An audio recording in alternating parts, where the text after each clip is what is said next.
Good morning everyone. आज के व्याख्यान के अंतर्गत हम रेशो एनालिसिस यानी अनुपात विश्लेषण के अंतर्गत एफिशिएंसी रेशियो को एक उदाहरण की सहायता से समझेंगे। जैसा कि हमने अपने पिछले व्याख्यान के अंतर्गत एफिशिएंसी रेशियोज या टर्नओवर रेशियोज या एक्टिविटी रेशियो के बारे में अध्ययन किया था।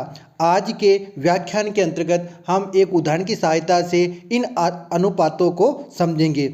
ये उदाहरण इस प्रकार से हैं।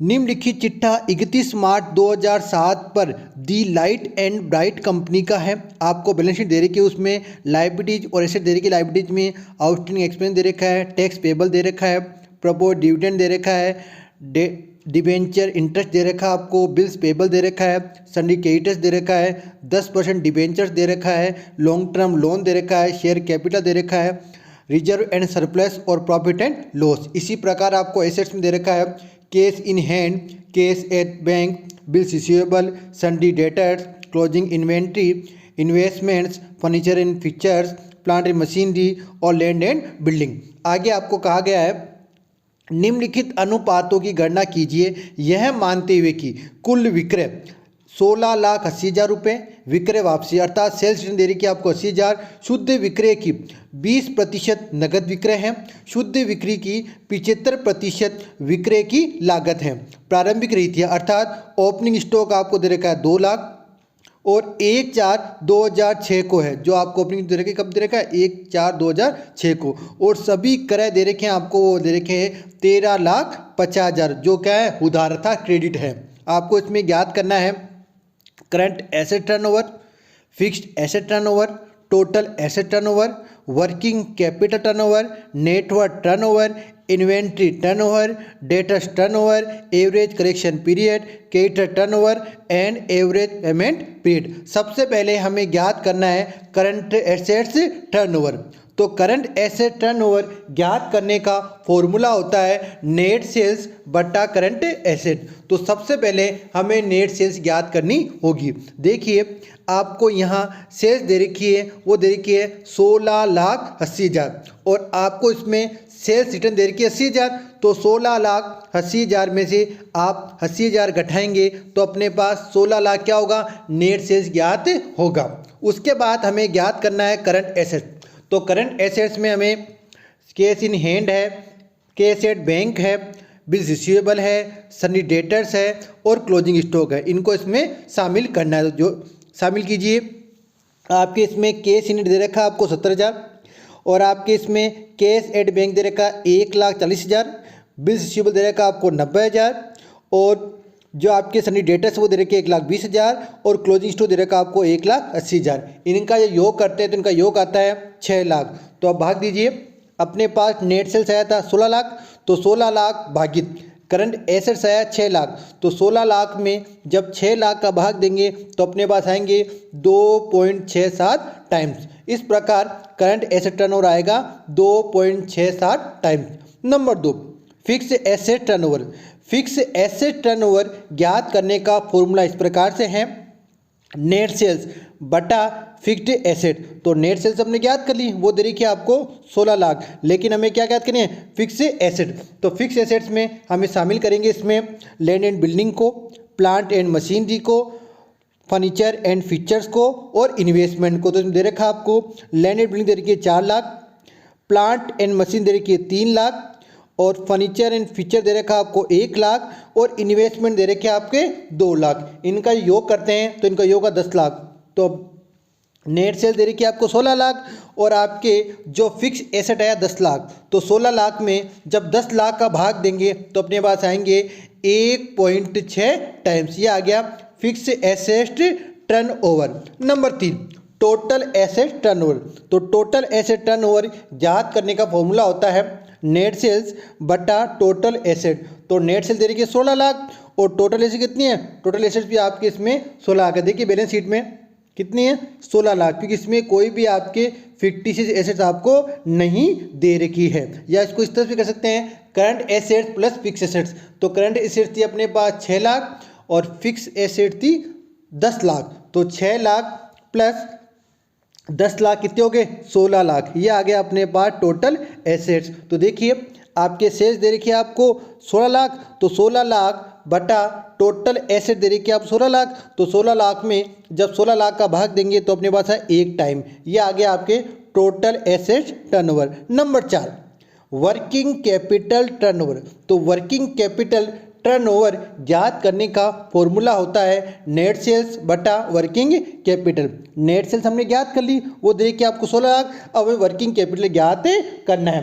तो वर्किंग कैपिटल ज्ञात करने का फॉर्मूला होता है current assets minus current liabilities. तो करंट एसेट्स तो अपने 6 लाख दे रखी है, लेकिन अपने क्या ज्ञात करनी है, करंट लायबिलिटीज ज्ञात करनी है। तो करंट लायबिलिटीज में हम शामिल करेंगे, देखिए बैलेंस शीट में सबसे पहले शामिल करेंगे आपके outstanding liabilities 10,000, tax payable 90,000, propose dividend 1 lakh, debenture interest 5,000, bills payable 45,000 और सन्ड्री क्रेडिटर्स 2,50,000। इनका योग करेंगे तो इनका योग आएगा, वो आएगा आपके इसमें 5 लाख। देखो आगे बताया हुआ कितना योग आ गया, 5 लाख। तो अपने पास करंट एसेट्स थी 6 लाख और करंट लायबिलिटीज है 5 लाख, तो 6 लाख माइनस 5 लाख बराबर आएंगे आपके 1 लाख। ये आ गया वर्किंग कैपिटल। तो भाग दीजिए इसमें 16 लाख भागित 1 लाख, तो अपने पास आएंगे 16 टाइम्स। ये आ गया working capital turnover. Number 5 net worth turnover. तो नेटवर्थ टर्नओवर ज्ञात करने का फॉर्मूला होता है नेट सेल्स बटा नेटवर्थ। तो नेट सेल्स आपको दे 16 लाख, और हमें क्या ज्ञात करना है, नेटवर्थ। तो नेटवर्थ में हम शामिल करते हैं, देखिए बैलेंस शीट में नेटवर्थ में हम शामिल करते हैं शेयर कैपिटल को और रिजर्व एंड सरप्लस को और प्रॉफिट एंड लॉस को। तो देखिए आपको शेयर कैपिटल दे रखी है 5 लाख, रिजर्व एंड सरप्लस दे रखा आपको 80,000 और प्रॉफिट एंड लॉस में दे रखा आपको 20,000। इनका योग करते हैं तो इनका योग आता है आपका 6 लाख। देखिए आगे बताया हुआ भी है आपके, देखिए इसमें ये आ गया आपके इसमें 6 लाख। तो अब भाग दीजिए, अपने पास था नेट सेल्स था 16 लाख और नेटवर्थ आया था 6 लाख। तो 16 लाख में जब 6 लाख का भाग देंगे तो अपने पास आएंगे 2.67 टाइम्स। ये आ गया नेटवर्थ टर्नओवर। नंबर 6 है inventory turnover ratio. Inventory turnover ratio ज्ञात करने का फॉर्मूला होता है कॉस्ट ऑफ गुड सोल्ड बटा एवरेज इन्वेंट्री। तो सबसे पहले हमें कॉस्ट ऑफ गुड सोल्ड ज्ञात करना है। अब देखिए प्रश्न में एक चीज़ लिखी हुई थी, वही लिखी हुई थी कि आपके शुद्ध विक्रय की 75% विक्रय की लागत है, अर्थात जो आपका सेल्स है उसकी लागत कितनी है, 75% है। तो 16 लाख का जब 75% ज्ञात करते हैं तो अपने पास आते हैं 12 लाख। देखिए आगे बताया हुआ भी आपको इसमें 16 लाख गुणा 75% कितना है, 12 लाख। ये आ गया कॉस्ट ऑफ गुड्स सोल्ड। अब इसमें ज्ञात करना आपको एवरेज इन्वेंट्री। तो एवरेज इन्वेंट्री ज्ञात करने का फॉर्मूला होता है closing inventory plus opening inventory. कहने का मतलब है ओपनिंग प्लस क्लोजिंग कर दो या क्लोजिंग प्लस ओपनिंग, उसमें 2 का जोड़ के उसमें 2 का आपको भाग देना है। अब देखिए आपको बैलेंस शीट में आपको इसमें क्लोजिंग इन्वेंट्री दे रखी है, वो दे रखी है 1,80,000 और आपको आगे दे रखा है ओपनिंग इन्वेंट्री दे रखी है आपको 2 लाख। तो 1,80,000 प्लस 2 लाख भागित 2, तो इसमें अपने पास आएंगे, देखिए तो आएंगे 1,90,000। यह आ गया आपके एवरेज इन्वेंट्री। तो अब लगाना फॉर्मूले मान इसमें, तो फॉर्मूला था अपना कॉस्ट ऑफ गुड्स सोल्ड कितने ही 12 लाख बटा एवरेज इन्वेंट्री आ गई 1,90,000। तो 12 लाख में 1,90,000 का भाग देंगे तो अपने पास आएंगे 6.32 टाइम्स। ये आ गया inventory turnover ratio. Number 7 debtors turnover ratio. तो डेटर्स टर्नओवर रेशियो ज्ञात करने का फॉर्मूला होता है नेट क्रेडिट सेल्स बटा अकाउंट्स रिसीवेबल।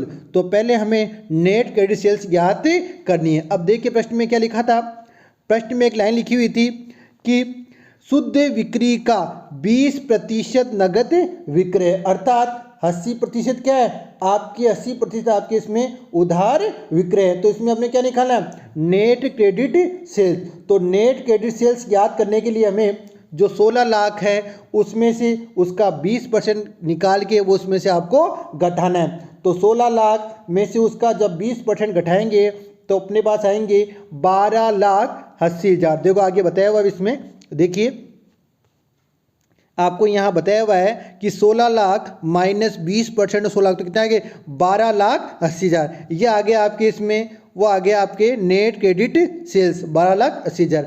अब ज्ञात करना आपको अकाउंट्स रिसीवेबल।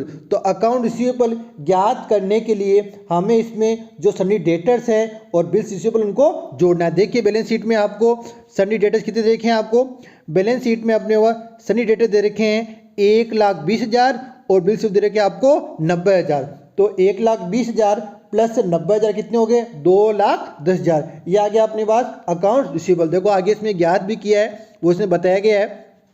देखिए यहाँ इसमें बताया गया नीचे देखिए अकाउंट रिसीवेबल बराबर Sunny debtors plus bill receivable. तो कितने आ गए 1,20,000 प्लस 90,000 बराबर कितने हो गए 2,10,000। तो अब भाग दीजिए अपने पास। तो अपने पास नेट क्रेडिट सेल्स आई थी 12,80,000 और अकाउंट रिसीवेबल कितने हैं 2,10,000। तो इसमें भाग देने अपने आते हैं 6.1 टाइम। ये आ गया डेटर्स टर्नओवर रेशियो। अब आगे इसमें पूछा है एवरेज कलेक्शन पीरियड। तो एवरेज कलेक्शन पीरियड ज्ञात करने के लिए हमें number of days in year. अब देखिए इसमें इस प्रश्न में आपको कुछ लिखा नहीं, लेकिन हमने इसमें माना है कि एक वर्ष में 360 दिन है। अगर यहाँ प्रश्न में लिखा होता कि भाई 365 मानना है या कुछ भी मानना है, उतने ही दिन नंबर इसमें लेते हैं। मैंने अपनी सुविधा के लिए इस प्रश्न में एक वर्ष में 360 दिन मानना है, वैसे एक वर्ष में 365 दिन मानना है अगर प्रश्न में कुछ लिखा नहीं होता। लेकिन मैंने अपनी सुविधा के लिए इसमें एक वर्ष में 360 दिन मान के इस प्रश्न को हल किया है।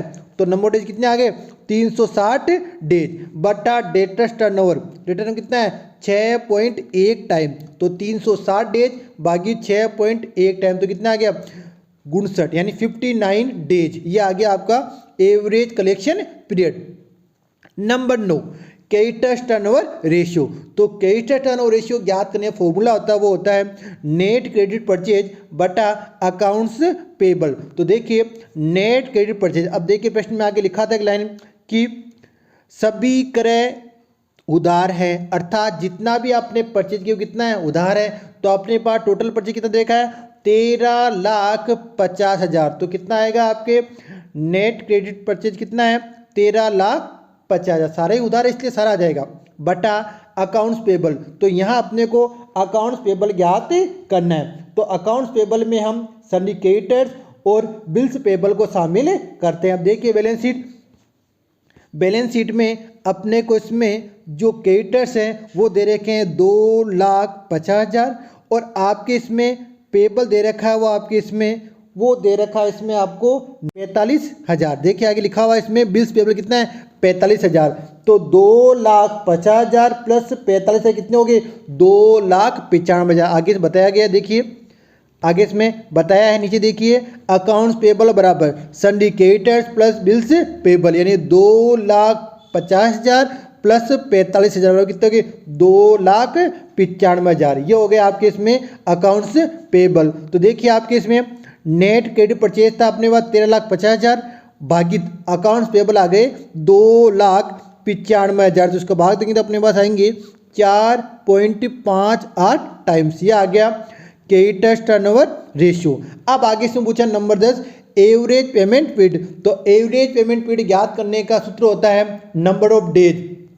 तो हमने इसमें पहले भी कहा था कि हमने यहाँ एक वर्ष में 360 दिन मानकर इस प्रश्न को हल करने हैं। लेकिन आप ध्यान दें अगर परीक्षा में अगर एग्जाम में आपके यहाँ कुछ लिखा नहीं होता है तो हम एक वर्ष में 365 दिन मानकर ही प्रश्न को हल करेंगे। लेकिन अगर प्रश्न में लिखा हुआ है कि आपको 360 दिन मानने हैं तो फिर आपको वहाँ 360 दिन ही मानने हैं। सूचना के अभाव में आपको एक वर्ष में 365 दिन मानना है। हमने यहाँ अपनी सुविधा के लिए 360 दिन एक वर्ष में माना है।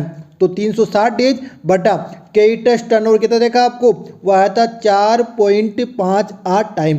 तो 360 भागित 4.58 तो अपने पास आएंगे 79 डेज अर्थात 79 डेज। ये आ गया आपका एवरेज पेमेंट पीरियड। इस प्रकार आज के व्याख्यान के द्वारा हमने जो एफिशिएंसी रेशियो है, जो टर्नओवर रेशियो है, जो एक्टिविटी रेशियो, इसके नाम अलग अलग हैं, इनको हमने एक उदाहरण की सहायता से समझा। धन्यवाद।